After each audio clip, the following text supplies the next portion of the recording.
Hello mga katamsi, maayong gabi sa inyong lahat.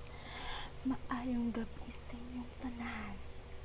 Maayong gabi sa inyong tanan. So guys, it's times 9:34 at gusto kong kumain kasi nagugutom ako. At ang pagkain ko ay ang tinapay at mangga na hinog. Okay, at ilagay ko muna tong camera ko kasi kakain ako. Okay.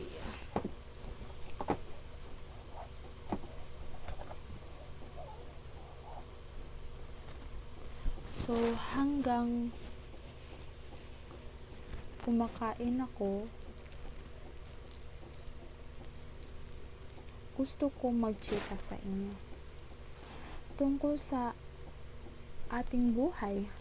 Kain tayo guys. Ako po talaga mga katansi, marunong naman talaga akong magsalita ng Tagalog, pero hindi ko lang mapipigilan na sometimes magbulol-bulol po ako.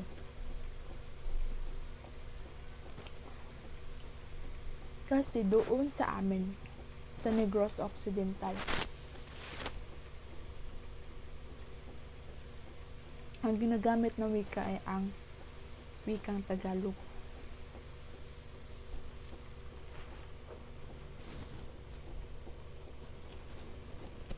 So, huwag kayong mag-alala. Pagbabutihin ko po magsalita ng Tagalog para sa inyo.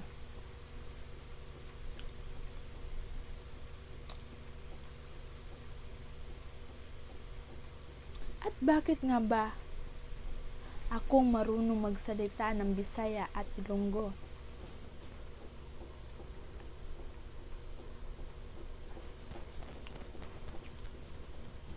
Kasi 6 years po ako dito sa Cebu, grade 7 to grade 11. Kasi pinag-aral ako at pinag-stay ako ng aking tiyahin dito. Kaya nagpapasalamat ako sa kanila.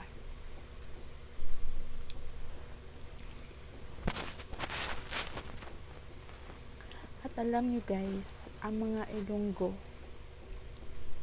kung pupunta kayo sa amin, malambing po yan. Boses lang po yan tuno, lambing. Ewan, attitude. Kasi ako, pure Ilonggo talaga. Okay? Pumunta lang po ako dito sa Cebu kasi pinag-aral ako. Maswerte nga ako kasi sa maraming tao na hindi, ay maraming mga kababaihan o mga kabataan na hindi nakapag-aral. Kaya maswerte ako dahil kinuha ako ng mga tiyahin ko na mapag-aral. Kahit paminsan-minsan pasaway ako, matigasin ng ulo, pero humihingi naman ako ng paumanhin sa kanila. Guys, ano ba dapat kong gawin? Kasi tuwing gabi, nagugutom ako.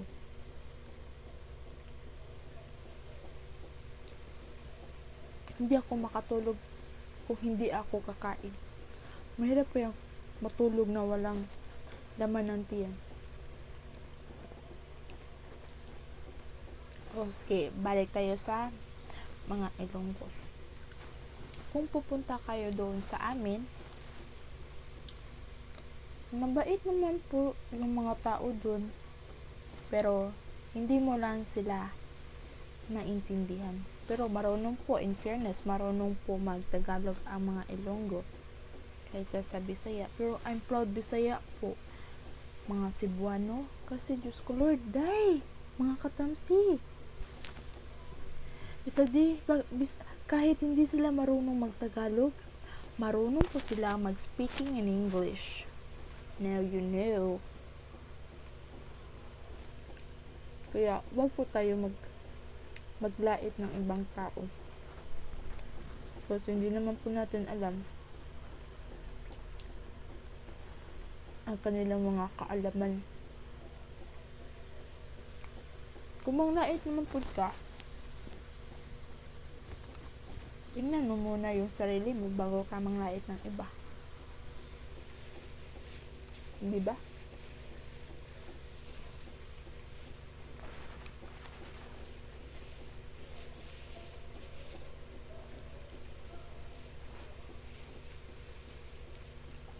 At gusto ko pong magbigay ng example ng words ng mga Ilonggo. Alam mo kung ano? For example, number 1. Kumakain ka na ba? And translate in Ilonggo, nagkaon ka na how? Oh my God. Sa tuwing makikinig po ako sa aking mama o sa aking pamilya nagsasalita ng Ilonggo, oh my God, mga katamsi, matutuwa ka talaga. Kasi po, ang masasabi ko lang sa mga Ilonggo, malambing.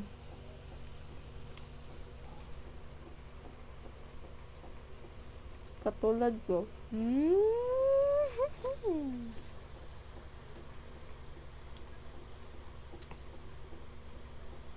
pasensya na po kayo sa background.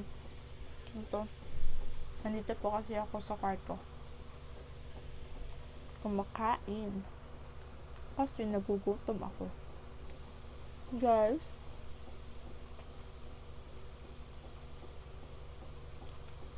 pwede bigyan niyo po ako ng tips kung paano tumaba.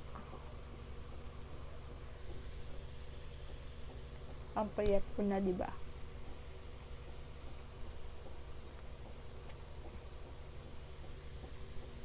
Hindi naman po mahalaga ang background, maganda ba or pangit. Basta ang importante, nakapag-halubilo ka or nakapag-share sa iyong ideas about your life.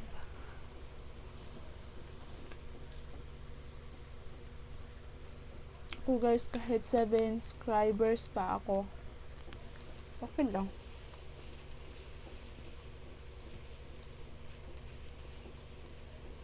Kasi, bakit ako nag-YouTube? Gusto ko lang kasi quarantine. Walang magawa, boring kasi. Gusto kong makausap kayo at tingnan yung mukha ko sa video.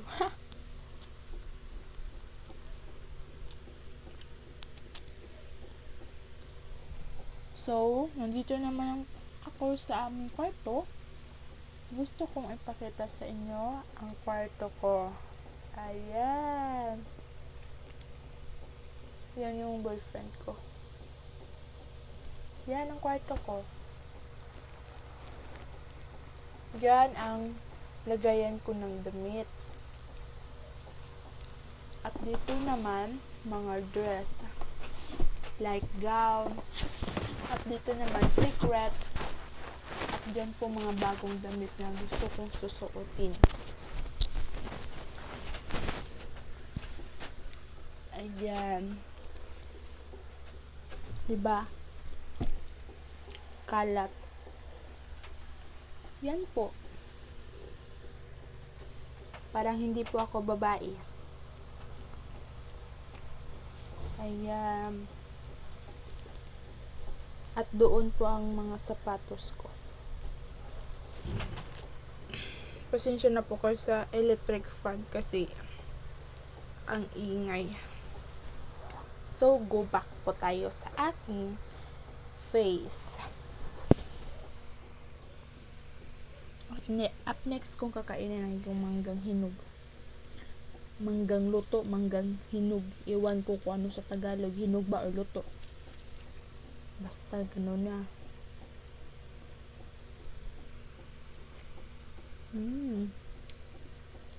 Sarap.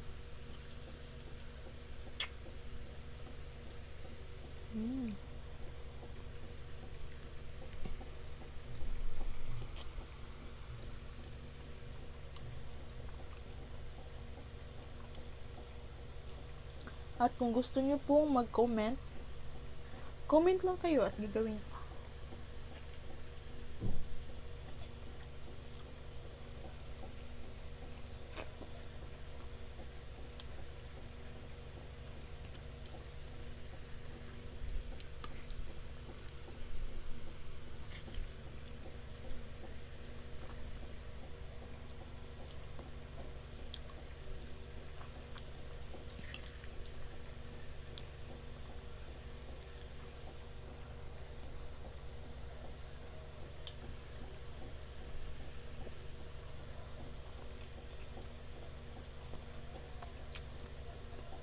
Matutulog na sana ako.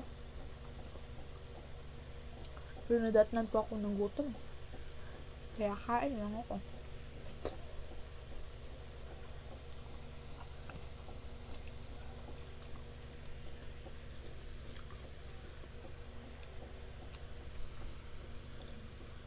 Alam niyo guys, masama po talaga kumakain ng gabi.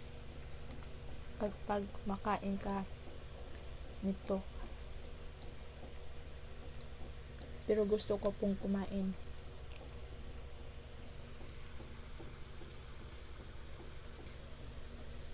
At walang makakapigil sa akin.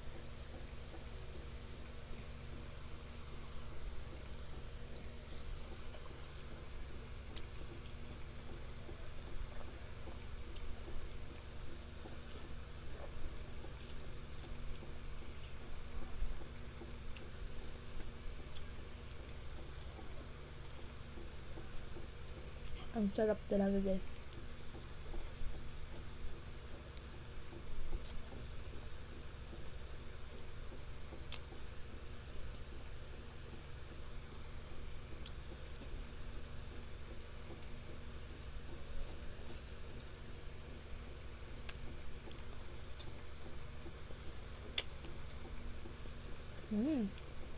My God.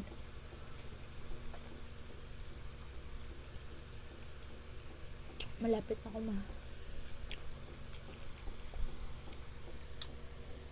Human na. Tapos na. Ubos na. So guys, yan lang po ang video for tonight. Goodbye and good night. God bless to all.